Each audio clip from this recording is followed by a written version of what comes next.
back to Arc Maine, repurposing material into everyday bags and totes. That is what one small business in Maine is doing in hopes of keeping thousands of pounds of waste out of the landfill every year. Joining us this morning with Blue Earth Bags is Kim Fenn. Good morning, Kim. Hi, good morning. Thank you for joining us. I'm very pleased to be here. We already love what we're seeing here. Can you first start by telling us, how did this idea come about? How long have you been doing this? So we've been making these bags about 4 years. And it all started with our feed sack bags that we were making because we had backyard chickens. Yep. And we had the sacks, and we didn't want to just throw that heavy plastic bag in the trash. So we started making our repurposed tote bags, or grocery bags, like what we call them. And so we started making them for family and friends, and more people liked them. And so we made a few more, and it kind of just grew from there. Wow. So amazing. Yeah. And not only the tote bags, the grocery bags, you also have a gorgeous display. Do you want to talk more about what these bags are on the table? Yeah, I realized that not everybody wanted a bag with a pig or chicken on it. And so I thought maybe we would kind of expand into other repurposed materials just to interest other groups of material. And I know that, you know, people who love coffee are kind of coffee fanatics. Us over here, yes. Yeah, so we started making, these are with authentic coffee bean sacks that you get from the local brewery. And, you know, they get tons of these bags, and we are repurposing them to keep them out of the landfill as well. Texture. They're very durable. Very durable, yeah. All of these bags are lined. They have pockets, zippers, and things like that. Yeah, what is the process of making them, and how long does it take? You know, the biggest process with the feed sacks and the coffee sacks is acquiring them. You know, sourcing them from people who are going to throw them away. We have a good relationship with a lot of the coffee roasters, and we can go get them so they don't have to put them in the landfill or throw them away.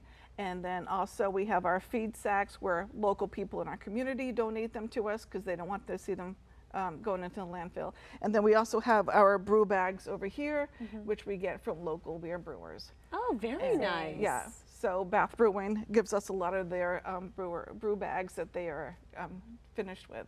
So it's really a community effort to keep this waste out of the landfill. I love this. So you're almost the person there, like, oh, we have a bag. We know how to give it to Kim. We're going to send it right to you. And then just recently we were talking to somebody about repurposing big vinyl banners that they have like over the streets and stuff to advertise events.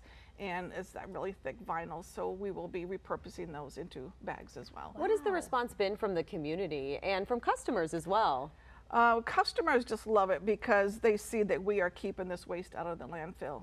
You know, less than 10% of plastics are ever recycled worldwide. Wow. So that's pretty astonishing when you think about it. And the plastic feed sack bags are so thick and durable, it's just a shame to put that in the landfill when they will last years being a useful product. So basically it's the most work is acquiring them and washing them and getting them ready to make into bags. What are you hoping to accomplish with your business? I just want people to kind of open their eyes to see what you can make with discarded material.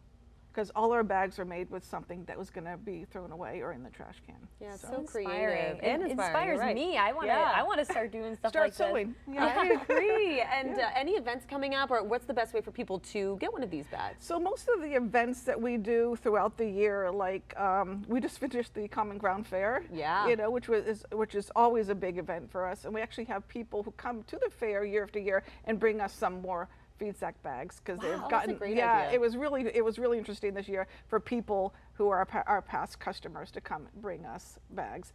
So we are kind of done with our events for the year. You can always go on our website and see all the different variety of bags that we offer. And we do have a store that sells some of our products in Jefferson, the Jefferson Market. So, amazing. Yeah. I also saw on your website that you sell kits. Like how to make them. Do you want to talk a little bit about that? We do. We sell templates, so people can use our template, and it helps them make the feed sack bags so they can recycle their own. And hopefully we can push that, you know, going on, and more and more people will be recycling their bags. And then we sell kits, because somebody asked me one time, they said, this is great, but where do you get the feed sacks? And I know, we live in rural Maine, and a lot of people have animals, so people in the cities might not have access to those. Good idea. So we actually will sell kits that they can go ahead and sew their own. Do you think something else that's nice about this is each bag has a story and no bag is the same? Yeah, all of our bags are unique. You will never find two of the bags unless it's the feed sacks, but all of these are different. They have liners inside, they have pockets. I sew every patchwork, piece of patchwork individually. Our jean bags are always a hit. So cute. I like that one a lot. Yeah, the one in the the front, jean the blue never one. goes out of style. Never. Never It's goes so out of style. cute. Do you use the bags for your own bag? Oh yes. Oh So yeah. fun. Yeah.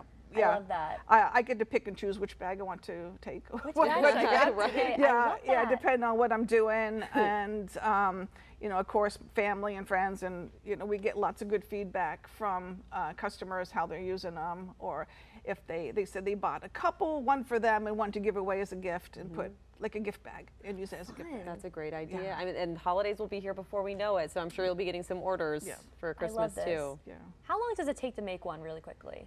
The feed sack bags that we have down here and up over here, Ooh. those don't take very long. After you wash them, it takes about 15 to 20 minutes Not to bad. make them. Very quick. These are a lot more involved because of the different patches. And we just found this upholstery material swatches that I found in a thrift store and made that into a bag. So cute. So- Looks so vintage. I love it. Yeah. And what is your website so people can check out everything you have? Our website is blueearthbags.com. Amazing. And social media accounts too? Yep, we're on Facebook, Instagram, TikTok, and YouTube. Wow, thank you so much Thank for joining you. us this morning. Thank Some you beautiful so- pieces. Thank you This is so much. great. This is great too, especially because we're entering the holidays. Right. Put them on your wish list, folks.